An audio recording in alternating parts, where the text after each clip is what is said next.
Thank you, ladies and gentlemen. Look at that lovely little thing sitting down there. Honey, I'm glad they set you down there. I'll say Merry Christmas, Happy New Year's to each and every one of you. I know all of y'all had a nice New Year's. Did your husband give you anything nice for New Year's, honey? You ain't gonna answer that? Well, maybe he did you like mine did me. I said, honey, you got anything new for me for New Year's? He said, yeah, what I give you 35 years ago. I said, yeah, it's all right, too, if it can rise and shine.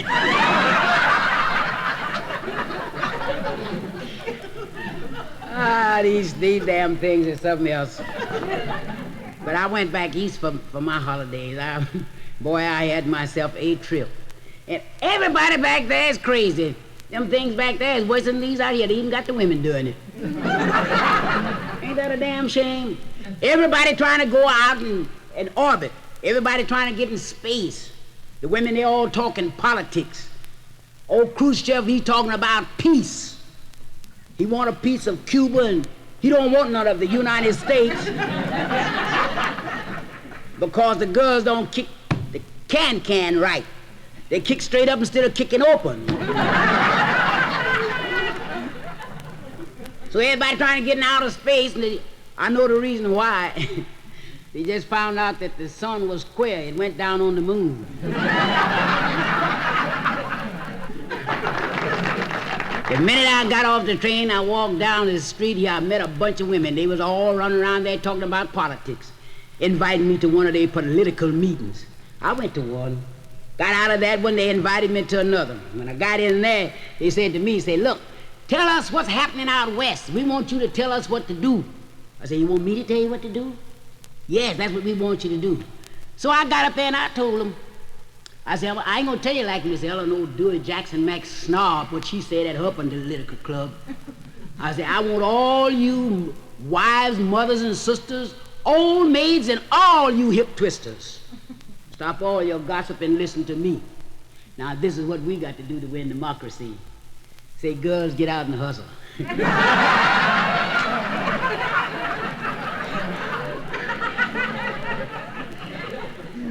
Show the men all your muscle. Girls, get out and hustle for democracy. You know, men been on top long enough. Why we under the bottom, that's where they going is tough. All you chicks need is a chance. Up with the skirts and down with the pants. You know, we women must have a party that the men can't manage, because if they see us spit in our ranks, they're bound to take the advantage. Now, I want you chicks to go down on the White House floor and give you all. Turn down all weak propositions that's not on the board. Because I've never seen a political party that'll treat a woman fair. Even to the Dixiecrats, they'll give you a kick in the rear. You know one thing, girls, we can do without a man and do all right. Just keep his nose out of our business both day and night. Because when a woman's on top, honey, you know you can trust her. Baby, you know one thing, you can take a man the longest filibuster. But girls, when you're under the bottom, you're in a hell of a fix. You gotta take that same damn baloney in politics.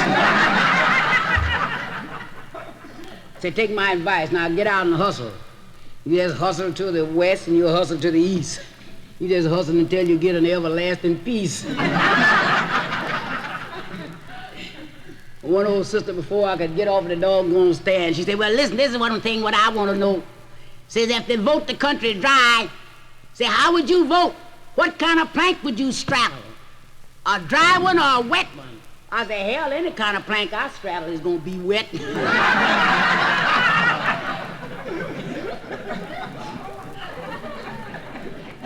Ooh-wee. There's something else. I walked out, and this time I walked out on the sidewalk, and then I run into my girlfriend. Here she was.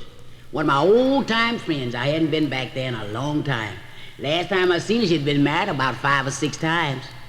She said, Hattie, she says, I got the real thing now. I said, you have? What do you got?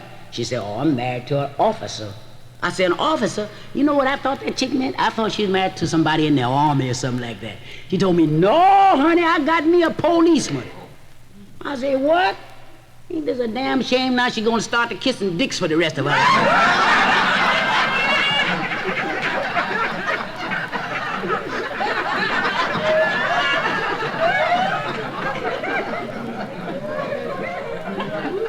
Boy, I'm telling you, there's something else back there. And the men, they something else. They got a cute way of trying to catch the women. I was walking down the street and here come a guy. He was driving down the streets in a great big old Cadillac. Had a big ashtray on the side, printed on the side with a burning cigarette in it. A big sign said, "All of you chicks that like to smoke, throw your butts in here."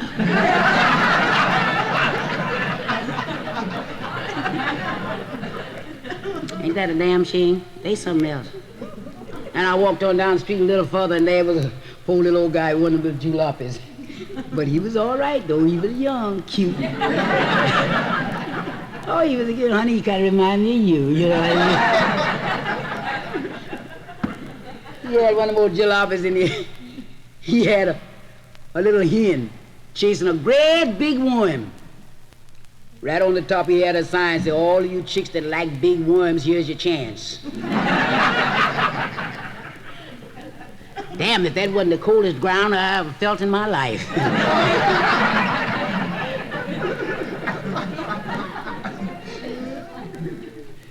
But the main thing, I walked on down the street and I run into one of my old-time boyfriends. Boy, what a guy he was. You should have seen him when we was going together. I said the first day I met him, he was coming down the street with one of them little tight suits on. Coat looked like it was going up for a lawsuit and the pants for witness. Had on one of them little derbies way back about 35 years ago, they wore derbies, and he looked like he was breaking it in for his youngest brother.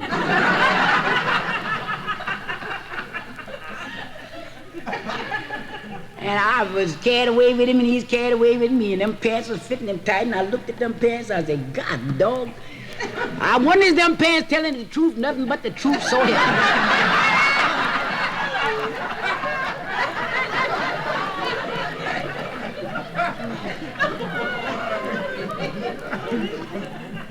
God, dog, I fell for him, and he fell for me. But I ain't never been gypped so bad in my life. That son of a gun had a pocket full of cigars.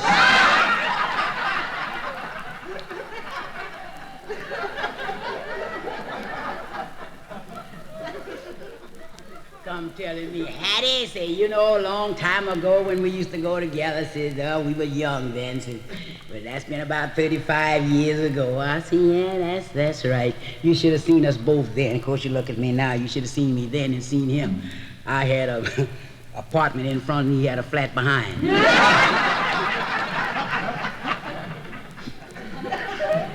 He said, well, we're too old for one another now. He said, we're both up in our 60s.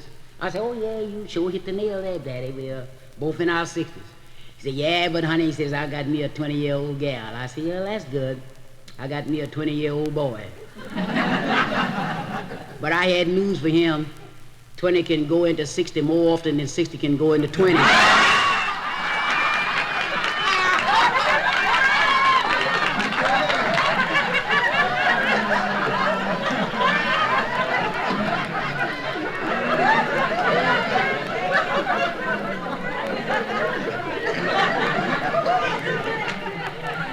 You know what Confucius says?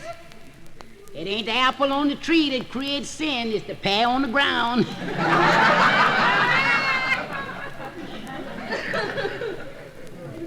I walked on down the street. I decided I want to go down Times Square. I said, well, I'll catch one of these buses. And so I got on the bus and there was a vacant seat and I went and sat down. No sooner I sit down, here come a guy come over and sit down beside him and he started to push him. Pushing us, ain't this a darn shame? Why this guy? I got mad and I called him motorman. He come back, he says, hey fella, he said, that seat is 36 inches. Can't you give her 18? He said, hell no, I can give her 9 twice.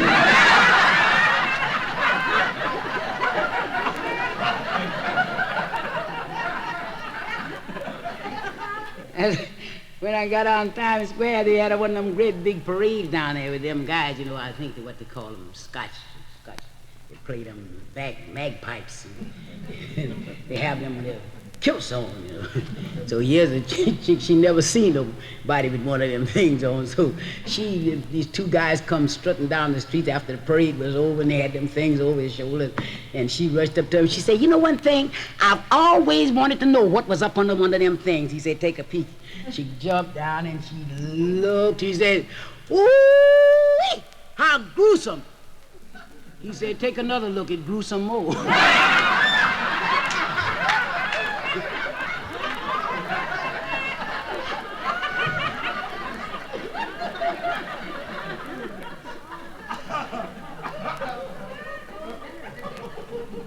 Everything happened in New York, baby. I'm telling you, that's the town. I decided I want to go into a bar, and I walked into a bar, and I walked in and sat down, and I hear the chick, she called herself real cute and real smart, you know. So everybody had boyfriends sitting around drinking. She was sitting by herself, so I was by myself, I was sitting over there. So here was a guy sitting at the bar, and he looked over at her, and he walked over, he said, may I buy you a drink? She said, what? Go to bed with you? He says, no, shh. He said, no, you misunderstood me. I want to buy you a drink. What? All night? Everybody was laughing, and the poor guy, he turned red, and he just felt so ashamed, you know. He walked on back to his seat, and he sat down. So after everybody stopped laughing, she walked over, she says, you know one thing, I didn't mean anything, I'm just a practical joker.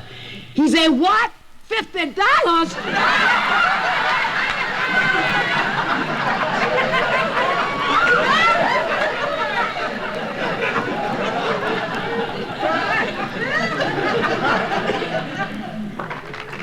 And when I got on the train, I made a big mistake. Instead of getting on the train going to Chicago, I got on the train going to New Orleans. I had to go right through Ole Miss. God dog. And when I got on the train, the minute I sat down, here come the porter coming through talking about dinner served in the rear. So I got up, went on back in the dining room, and here come the steward. He set me down right in front of two women from Ole Miss. You should have seen them. Both of them looked like they were the head waitress at the Lord's Supper.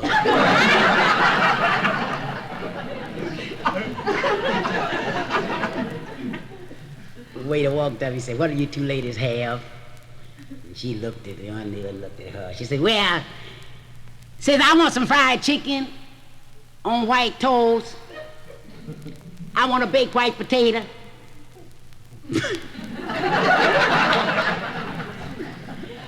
I want some vanilla ice cream and a glass of milk. He looked at me, he says, young lady, what will you have? God dog, when he said young lady, I grew 2 inches in my seat. I said, well, Daddy, I want a New York cut, beat up like Ole Miss, served on brown toast. I want some hashed brown potatoes and some chocolate ice cream with a glass of water as cool as James Meredith and a black cup of coffee as strong as Arthur Luther King.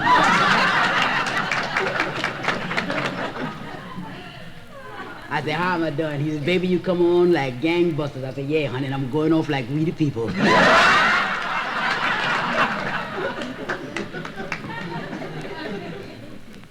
Talk about Ole Miss. There was a guy when all that trouble started down there in Oxford. He run off and left everything he had. Come out here. Gonna ask everybody to tell him what to do, because he bought him a farm and he had plenty of stock and chickens and hogs and everything, nice furniture, and his mortgage was due on his property, and he wanted to go back, and he was scared to go back. So he went around and asked all his friends, what should he do? Nobody could tell him. So he said, well, I guess I have to take my trouble to the Lord. So he took his trouble to the Lord. So he went to the Lord and he said, Lord, he said, I've got everything down in Ole Miss. And he says, I want to go back. He said, but I'm scared and nobody won't tell me what to do. He said, what can I do? The Lord told him, say, look, you get you a double-barrel shotgun and a plenty of ammunition, and you go on back to Ole Miss. He said, thank you, Lord. But will you go with me? He said, yeah, as far as Memphis.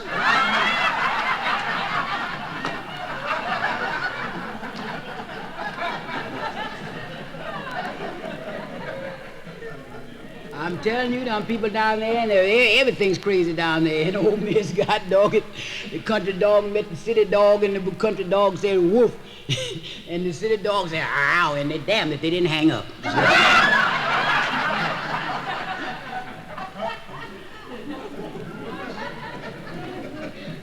Oh boy, that Ole Miss is something else.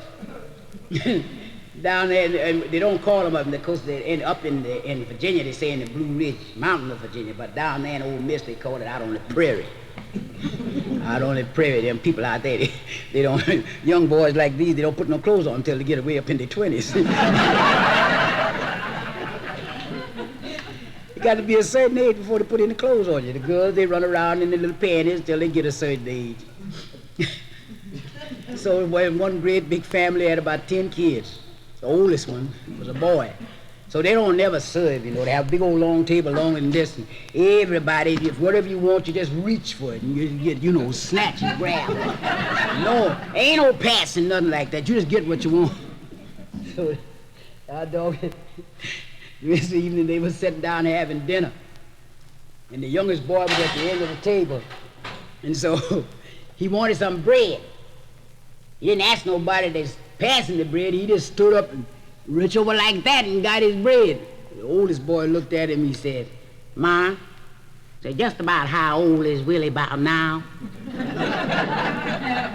She said, well, I reckon about now, if you figured up, he must be around 20.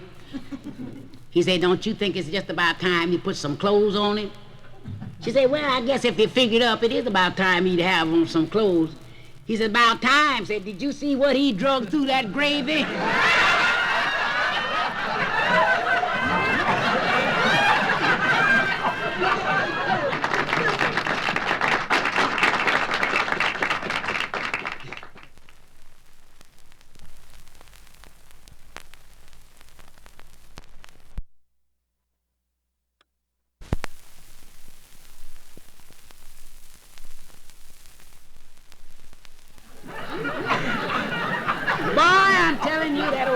Something else. One of them little whistle stops down there in Ole Miss. Nothing but the general store. Seed house, little flag station. He had a restaurant and everything. One guy was everything, old Zeb. Zeb was the chief of police, lawyer, judge, prosecuting attorney, sheriff, banker. If you come in there and you was hungry, you run over to the restaurant and fix you something to eat. Two of them little old chicks, two of them, Daisy Mae and her little old buddy, they wanted to go rabbit hunting. You didn't have to go nowhere, but just walk right out the store when you went in the cornfield. And they got their little old 22 rifles and they went out rabbit hunting. Both of them spied a rabbit at the same time. Now, either one didn't know who killed the rabbit, but they both fired, the rabbit fell. So they got in an argument about this rabbit. So they said, well, we ain't gonna argue about this rabbit. We go over here and let Jeb settle it. So when they walked in, old Zeb was sitting down with his shoes off, sitting up at the table, cracking some walnuts. They walked in and said, Zeb, now here, don't come in here with that kind of noise. Now, what do you want? What do you want? Said, look, we went rabbit hunting. Said, I say I killed the rabbit, and she said she killed it. Said, now I want you to settle it. He said, well then, but the one thing, the way to do to settle this, and now both of you sit down. Said, now the one do the best trick, that's the one get the rabbit. Old Daisy Mae, she was the tobacco chore. She chewed tobacco. She had a whole coat in her mouth, so she just, you know, the other people that spit, but she didn't. She put her fingers up there like that and said, straight through the keyhole and didn't even touch the side. Old Lula Mae said, wait a minute. Zeb said, wait a minute. Lula Mae, if you can do anything to beat that, you got to go some. Say, Zeb, what is them there things you cracking over there? He says, they are nuts. She said, well, that's a good way to have some anyway. So she said, give me one of them nuts. He give her one of them English walnuts. She said, sit down. He sat down. She said, now, hold your head back, close your eyes, and open your mouth. Old Zeb did. Closed his eyes real tight and opened his mouth. She raised up her dress and stuck that walnut between her legs and shook herself and cracked it and blowed the goodie in Jeb's mouth. Zeb jumped up, he said, look here, Lula Mae, say, when you get through frying that chicken, you come back here and crack me some more nuts.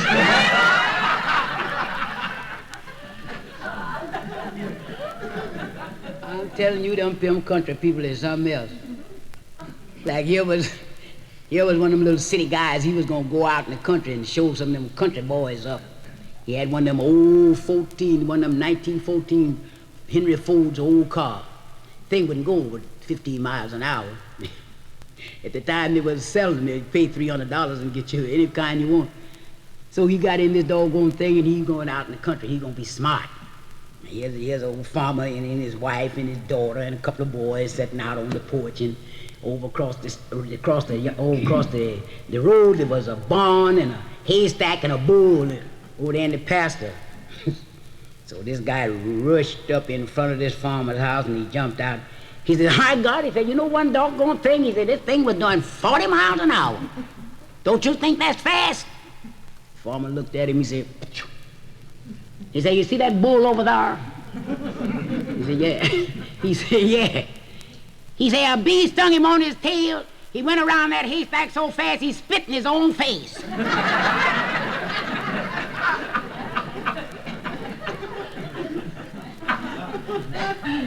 Like three little French boys, they was walking down the street in French quarters, 1 5, 1 6, and 1 7.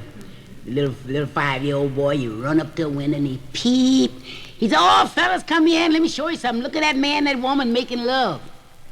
The little 6-year-old boy walked up to the window and he peeped. He said, "Yeah, man, you know they ain't doing, you know, oh, man, sheriff, you don't know what you're talking about." So the oldest boy, he walked up there and he looked.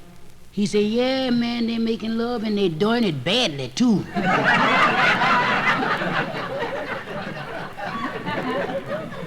As bad as a guy on one of those $64 question program, one of them quiz programs. He'd won up to about $30,000. And he had one more doggone word to spell, and I'm a son of a gun if he didn't miss it. And he was so disgusted. He went to his friend, he told him, he said, "Man, say I won $30,000. And he said, if I'd have spelled that last word, he said, I would have hit the jackpot." He said, "You mean to tell me, man, you only had one word to spell and you missed it?" He said, "Well, what was wrong? What was the word?" He said, "Posse." He said, "Hell, no wonder you missed it. You can't even pronounce it."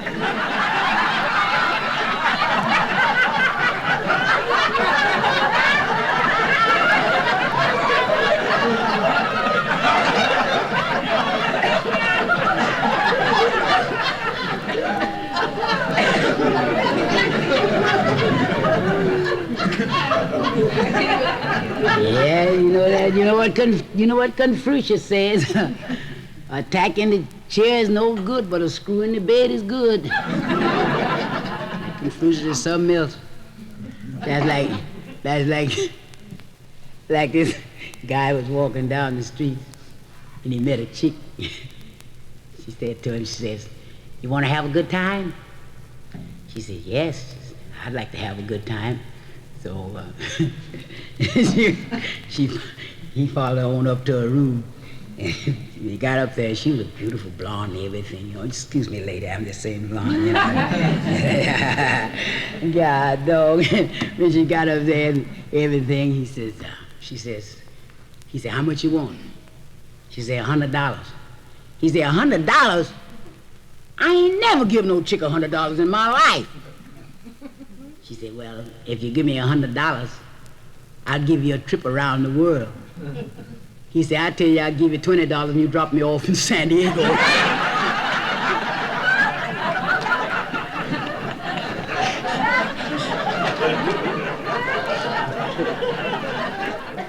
You know, I have a friend that always tells me a lot of the little jokes and things like that. So, so here's a little joke about a Jewish girl. She, her mother and father thought she was a virgin, so she wouldn't go out with nobody. So her mama says, Jake said, what is the matter with Rosa? She won't go out with nobody. Jake says, well, maybe she's a virgin. He said, you think so? Says, yeah, maybe. Says, well, I would like to see. She's 22. She need to go out with a boy. So pretty soon Rosa got out and she met the wrong type. She met a sailor. So they went together, and so they got engaged. And on the wedding night, this sailor was all togged down in his white suit, but he had on some shoes, boy, and they was giving him the devil. So that sailor was he wanted that wedding to hurry up and get over so he could get them tight shoes on. So as soon as the preacher said, I now pronounce you man and wife, he told his father-in-law, said, will you tell these people to go home? They thought he wanted to take his wife to the room, but he wanted to get them shoes off. When everybody was gone, they went in the room and closed the door and locked the door. Mama got on one side and Papa got on the other side. They're going to see if she's a virgin. Yeah, dog, the sailor sat down and started pulling off the tight shoe. He was just working with this dude. He said, God, dog, this son of a gun sure is tight. See that, Papa? I told you, see.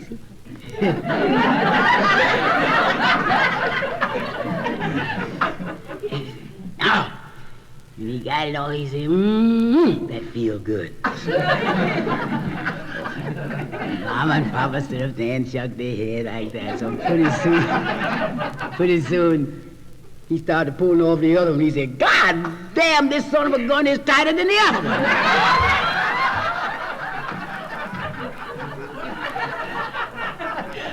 one. Mama put up her hand like that. She didn't know what was happening. He said, hey, honey, say, you pull on it while I work with it. Mama said, what is he talking about? He said, that's all right, Mama. He says, nowadays it's modern times.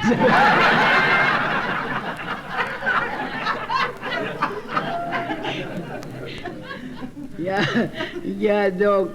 When he got it off, he said, whew, boy, I say that feels all right now. Mama says, Papa says, what is he doing? What is he doing to Rosa? What is he doing? He said, that's all right, Mama. You know what they say about the sailors. One is good as the other. He didn't know that a sailor got his head hung in a porthole and he was a millionaire before he got to Frisco.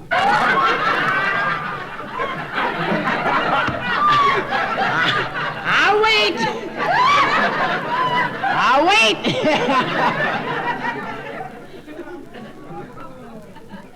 You know, everything try to be smart now. That's just like the old crane. Got up early one morning, he wanted to get him something real tender for breakfast. He gonna get him some minnows. So he flew down to the pond and he was fooling around there trying to get him some minnows. Here's old Eel over there. He said, now what give with this old crane messing around here? He said, I'm gonna stop him from getting all these minnows. So he flew over there and all the minnows would run away.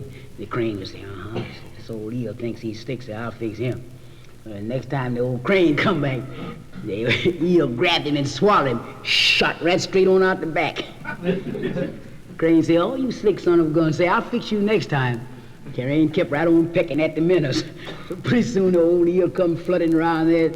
When he got up there, the crane grabbed him and swallowed him and boom, he got there. He said, now let me see you do the loop-de-loop, you son of a gun. Like another chick that was out one night.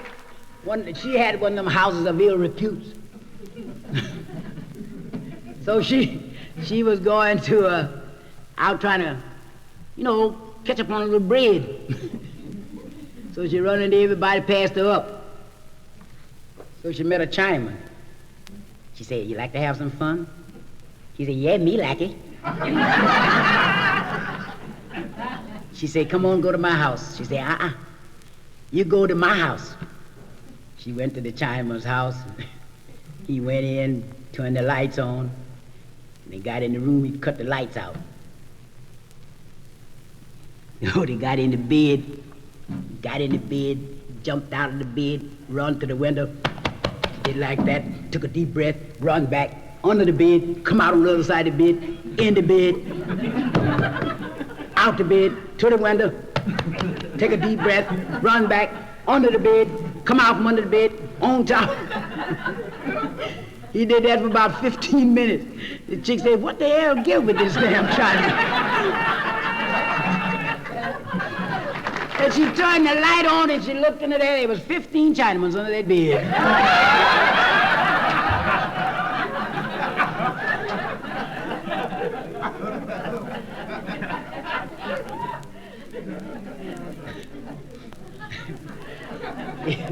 You know, that's like a chick. She had a very good husband, and every time her husband would go to work, he'd go out the front door and her boyfriend come in the back door. Now, who's laughing? So one day, this guy kind of smelt a rat, you know, so he decided to, well, I'm going to double back. So when he doubled back, he caught this guy in there in bed, and he run and got his double-barrel shotgun. She jumped up, she said, oh, honey, she said, don't shoot him, don't shoot him, don't shoot him. He said, get out of my way, I'm gonna kill him, I'm gonna kill him. He said, wait a minute, honey. Say, you know how much rent we pay? He said, yeah. She said, he pays it. That don't make no difference. I'm gonna kill him anyhow. He ain't got no business in my house after I'm gone. He says, honey, say, you know them 4 suits of clothes that you got? Yeah. Say, he bought them. I don't care nothing about that. I'm still gonna kill him. Say, honey, you see that Cadillac that's sitting out there in the driveway? Say, he bought it. Say, well, wait a minute, honey. Pull the cover up over and don't let him catch no cold.